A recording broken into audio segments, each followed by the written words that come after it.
The Derby is Australia's classic 3-year-old race. The Hong Kong Bank Victoria Derby offers $775,000 in prize money. And the question as to who is the country's best staying 3-year-old will be answered today. Will Australia's champion 2-year-old from last season, Canny Lad, dominate the 3-year-old races as he did the juvenile events? And it's another golden slipper to Shane Dye. The Victorian Canny Lad draws away to beat With Me. Will Queensland's Magic Million winner St Jude belie his sprinting breeding and win the Derby? He finished 6th in last Saturday's Cox Plate. Or can Centro take out the big double? Last month he narrowly won the Caulfield Guineas. Time Zam went to the front with Centro, Time Zam, Centro. Robert Smurden has never had a Derby runner before. This year he has 2.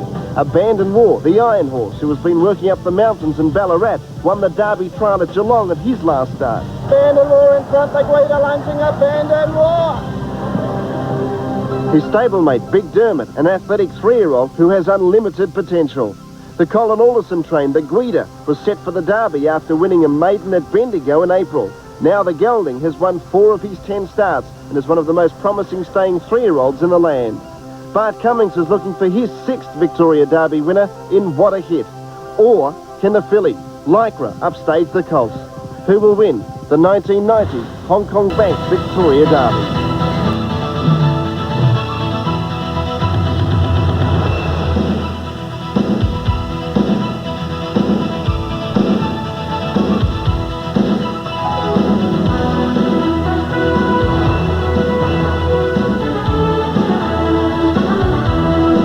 Just heard there's the best part of about 40,000 people here today, and even the fellows you just saw there wearing their hats in all colours, shapes and sizes of hats too, from the toppers to those very fashionable hats the blokes are in today. A few scenes out on the lawn. Everyone has just a special day here on Derby Day, pretty relaxed, and some of the best horse racing you will ever see. And with me is a man who knows what it's like to own a great racehorse. He owned one of the greatest, David Haines. How are you? Hi, Tim. We're just talking about the King. He's well? Yes, he's very well. He's quietly wandering around a paddock at the farm. Getting fed by people who shouldn't be feeding him. Yes, I was watching him the other day, and in the course of a half an hour, 5 people stopped to feed him because he's on a roadside paddock. We're talking about Kingston Town, of course, one of the truly great racehorses, post-war and probably of all time. I'm sure you think so. Well, I'm biased, yeah, of course. Great racing here today. Derby Day in this country, I think, is, and at Flemington is just one of the best days ever. And David Haines has got the touch of magic about him today. Yes, he's just unbeatable today, isn't he? I mean, it's I can't ever remember a trainer training 5 winners on a Derby Day. I mean, it's happened in ordinary meetings, but I can't ever remember it happening for such a big day. Okay, just before we go and have a look at the totes quickly, who do you think for the Derby? And then you'll stay with us right until race time. Oh, Canny Lad, I think, has got to be the favourite for the Derby and should win it, I would think, easily. Okay, all right. There's a big tip from David Haines. We'll have a look at the field very shortly, but first, let's have a look. We've had everybody else's tip, but let's have a look at some familiar and not so familiar faces and their tips for the Derby. I've got a soft spot for Abandon War. It's won at Geelong and it's won here, and I think it stands a very good chance. I think St Jude today. Time Zam. I like Big Dermot. Well, Lady Clark, what would you do? Who do you like on the Derby? I think Canny Lad. Well, I think Canny Lad will just about win. I think his class will pull him through. I'm going for the filly Lycra. I'm a Canny Lad man. You're going to hear a big yell and an American accent if St Jude gets to the wire first. What a hit each way. And I think we'll see a pretty good stay and What a Hit today. Bart tipped What a Hit. There's a tip for you. He might have got into the Prime Minister's ear. We'll take a break and come back with more from the Melbourne Cup Carnival and Derby Day right after this.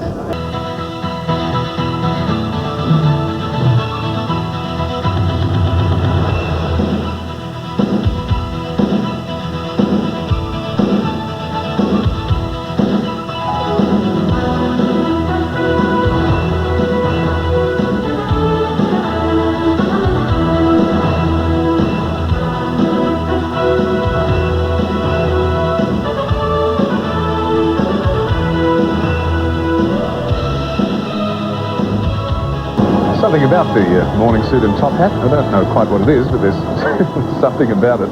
And I've got a very special guest with me. This is the man who calls and will call the Derby back in Hong Kong, Apollo Ning. How are you? How are you, Tony? Good, I'm very well. And you've been here, a number of years now. Sure, but I mean, I'm based in Sydney. Mainly, well, I'm not doing race calling most of the time. Yeah. But once after I received this contract from Hong Kong Jockey Club, I immediately jumped on the plane, fly all the way down. Absolutely, and you just love the place so much you stayed. It's just a thrill. It's just a thrill in here. Look at the finish over in the Gaston Stakes. Well, this is your race course back in Hong Kong, That's the right, very famous Happy Valley. That is Happy Valley. Yep. Looks like they're running at night. It's night racing over on Wednesday, nearly every Wednesday. And the capacity crowd, I think, is equivalent to the crowd over in here. Well, night racing is something that's been talked about here for a long time, but I don't think anyone's ever been able to get it off the ground. I wonder why. Well, I think the reason's all because of the protests from the trotting clubs and the greyhounds. Yeah. And after all, they are mainly dominant among the night times. But while in Hong Kong, there's no greyhound tracks, whatever, and there's no tracks for trotting. Yeah. I believe that probably night racing is the only way to go. Well, there's a lot of differences, obviously, then, between Hong Kong and Australian racing. What about the betting? Similar? Well, the betting itself in Hong Kong, it must be a little bit more than in Australia. Yeah. Because, I mean, just take a very good example. The Caulfield Cup runs 2 weeks ago. The total turnover in Hong Kong is close to about 2 million Australian dollars. Whoa. And it seems that, I mean, a lot of horses, they simply just don't know anything about it. They just read over the form sheets that have sent it over to Hong Kong. And that's one of the reasons why they back Citizen over to a 15-8 favorite. Yeah, and of course everyone knows the Chinese just love a bet. Doesn't matter what it is, cards, horses, they just love a bet. Oh, well, in Hong Kong, even for a 4-horse race, they will attract around $2 or $3 million worth of bet. Okay. Well, Follow, it's lovely of you to join us. Thanks very much for coming up and saying hello. Thanks very much, Tony. Follow Ning. Thank you, Paul. Thank you. Okay, and good luck calling the Derby this afternoon. Well, I said the who's who are here for the Derby Day at the Melbourne Cup Carnival, and Joan's got probably #1 on the who's who list. Thanks, Tim. Talking with the Prime Minister of Australia, Mr. Bob Hawke. Welcome, Bob, and you're having a pretty good day, I believe. Yeah, back in good. Now, tell me, what does the Spring Carnival mean to Australia, and in particular Melbourne?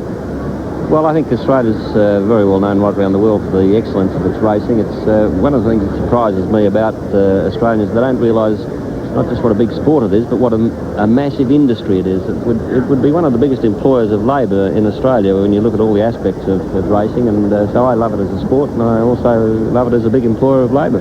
Now, you're a bit of a desperate punter too, I've heard a little bird tell me. I'm not a desperate punter at all. A desperate punter is one who has to bet on every race, and I don't do that. That's a certain way of making the bookies win. It certainly is. Now, you just had a win on Sydney. Do you have a tip for the Derby, Mr. Hawke? Well, because I'm taking notes. Now, obviously, if Colin Hayes had a run in the Derby, I'd simply nominate him because he's winning everything today. He certainly is having a good day, isn't he? When would you ever have a Colin Hayes running double at $420.30? I mean, the prices of those two are fantastic. I would have liked to have been on that one. Yeah, I have to tell you that. It would have been all right.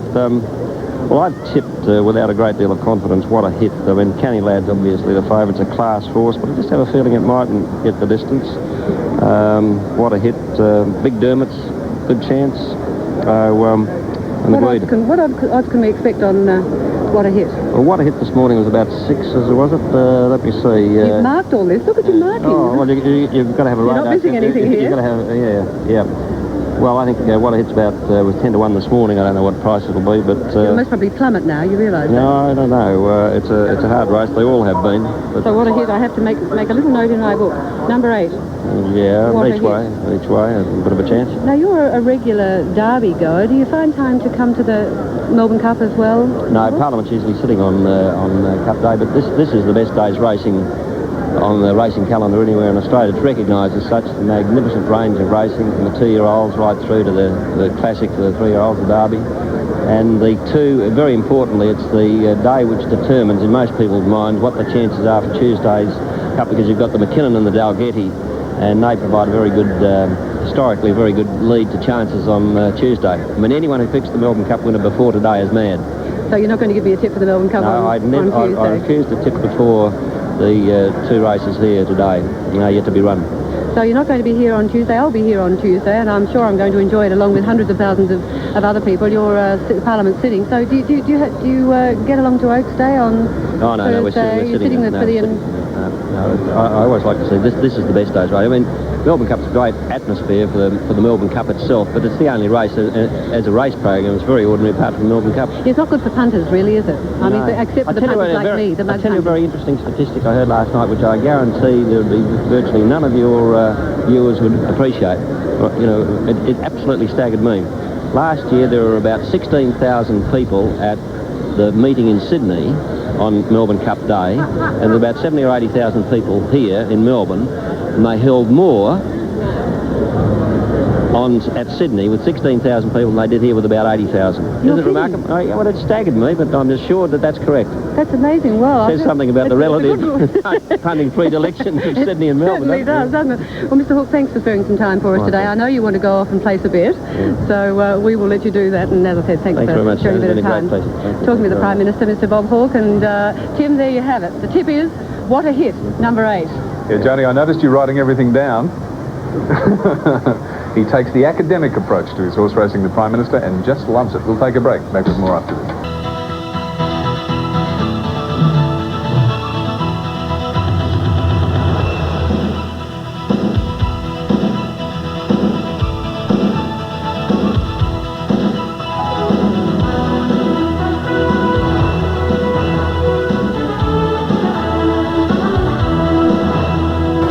Welcome back to Flemington. What a great day's racing it's been. Still one to go, the Dalgety at 5 to 5 on this, the greatest of all days of thoroughbred racing in our country. It's certainly been great racing. I wonder how the fashions have been, how great they have been. There's only one lady can tell us, Joan McGuinness. Thanks, Tim. Well, I've managed to catch up with Annette Allison and Deborah Hutton today, and I don't think Melbourne Cup Week would be Melbourne Cup Week without Annette Allison. Annette, how many years have you been attending the Melbourne Cup? Well, this is my 12th year since I've lived in Melbourne, Joan, and it seems like 3 because it's always such a good time. You know, time flies when you're having fun. And today has been extraordinary. The weather has been perfect. The fashions have been wonderful. It's been a lovely day. And Deborah, you've been a judge of the fashions on the field today. What are your opinions? Do you feel that, like Annette, that they've been good? Yes, they have been. I'm a little bit disappointed insofar as we haven't had the standard of entries as we did last year, but I think that'll really come together on Oaks Day and also Cup Day. But Oaks Day is really the one where you start to see the terrific fashions anyway. There's not been that many there today, but the winners who won today were excellent, I thought. Anyway, it's a bit of a hard make my decision. job harder on Oaks Day because I'm the judge on Oaks Day. I was going to say that, Annette, because you're here on Oaks Day and you're judging the finals, aren't you? Yes, I am. I'm judging the 2 heats in the final. So I came up to Deborah before and I said, tell me about today. What did you really see around? Yeah. And she saw some quite good things, but not quite. But I think by Thursday we're going to be seeing the highlights. Well, it's such a nice day, you know, and brights are in so much for this year. I'm surprised that more women weren't chosen in the fashions on the field in the brights section. There was a lot of black and white out there, so traditional. You start sort of getting a bit sick of, she says, wearing black and white. I'm in bright, folks. I'm the only one in bright. Talking of highlights, we have some highlights of the Derby Day to go to today, so take a look at this. Yeah.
Kicking back on the inside of Sydney horses, a maiden Fire Road. What a way to break the maiden get him on the line and up.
It's a very keen betting race. Joining me is one of the best-known personalities in Victorian racing, Lorraine Podgornik. Congratulations on the great run you're having, Mrs. Podgornik. Thank you, Bob. You must be tremendously pleased with the job that Lee Friedman's doing with your horses. Yes, I am. I'm very thrilled. Do you intend to maintain a big string, Mrs. Podgornik, or do you intend to cut down? Oh, we're cutting down at the moment, Bob. Have a smaller. I don't think I need to have 35 horses. Interested in the breeding side of it? Yes, we'll be looking at that side of it, definitely. Got some very good horses there that are well-bred, yes. And can you give us a tip for this race, in which Mantelpiece is very strongly favoured from Frontier Boy? I'm going for Frontier Boy. Frontier Boy for you? Yes. Okay, I'm going the other way. Good luck, Mrs. Podgornik, and congratulations on the great run you're having. Thank you very much. Lorraine Podgornik, one of Victoria's best-known racing personalities, has taken over the reins since as her husband Floyd left us, and has done a tremendous job managing the team, aided, of course, by the great Freeman stable. Well, right now, the punters are cheering. They want Mantelpiece to win. Frontier Boy running second pick. Well, Gay Waterhouse is talking to the trainer, well, the son of the trainer, Anthony Cummings, who's got Kingston Rule, not only a Dalgety chance, but a Melbourne Cup chance, Gay. Yes, Kingston Rule would have to be the best of your chances in the Dalgety, Anthony. Yes, Gay, his form is by far and away the best of any other run in the race, I feel. His Moonee Valley Cup win was very good, and he's gone along quite nicely since. He looks like he's gone ahead. He looks terrific in condition. Yes, we're very pleased with the progress he's made, and expecting a forward showing from him today and again on Tuesday. Will there be much pace in the race, do you think? Oh, I think so. Well, Latricia, at most of her runs in Melbourne, is raced on the pace or thereabouts, and she'll probably do the same again today, and that's to her best advantage. And it probably doesn't do the others any harm either. Well, all the best, Anthony. I hope it can be a winner with the Kingston Rule. Thanks, Gay. There was a nice comment, the last one. Who's that Colin bloke? But why wouldn't you be confident going to the Melbourne Cup after a day like this? 6 winners, a fantastic effort, well done. David Hayes, Michael Clark, Peter Hutchison and the whole Hayes team. We'll take a break and come back with a wrap-up of racing on Derby Day.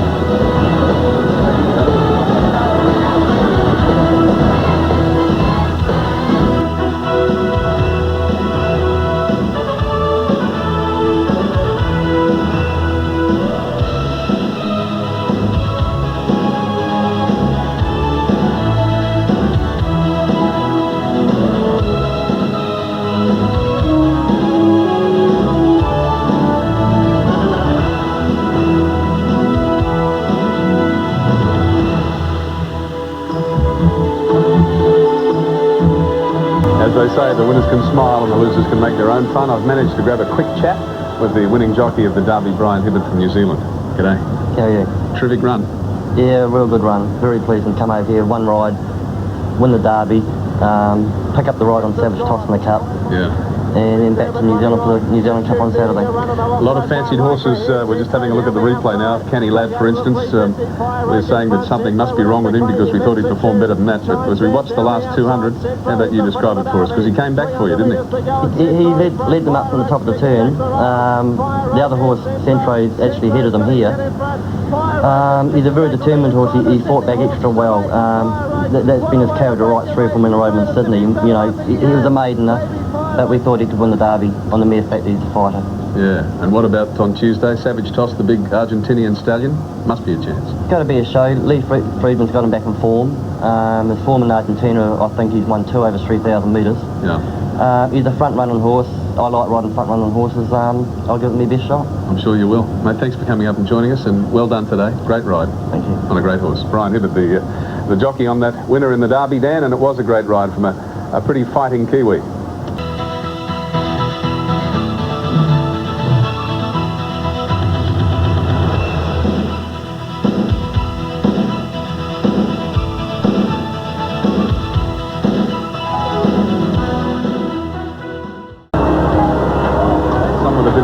Pockets and some with the you-know-what out of their trousers, but it's been a great day, some great racing, and we're back here Tuesday morning at 9:30 for the Foster's Melbourne Cup, and what a great day that'll be. It's a royal day, of course. Her Royal Highness, the Duchess of York, Fergie, will be here, and we're on the air from 9:30 in the morning right to till 5:30 in the afternoon for a beaut day, and a lot of surprises too.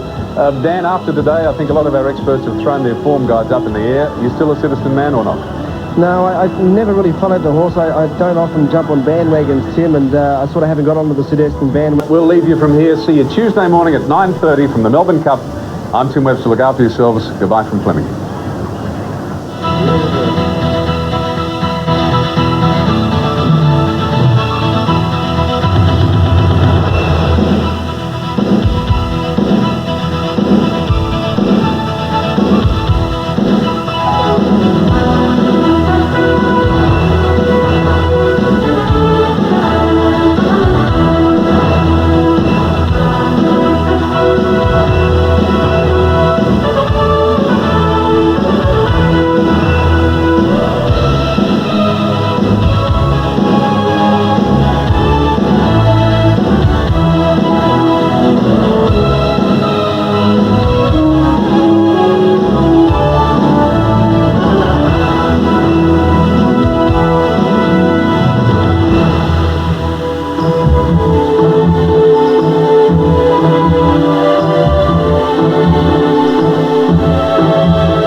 Taking back on the inside, the Sydney horses, amazing Fire Road.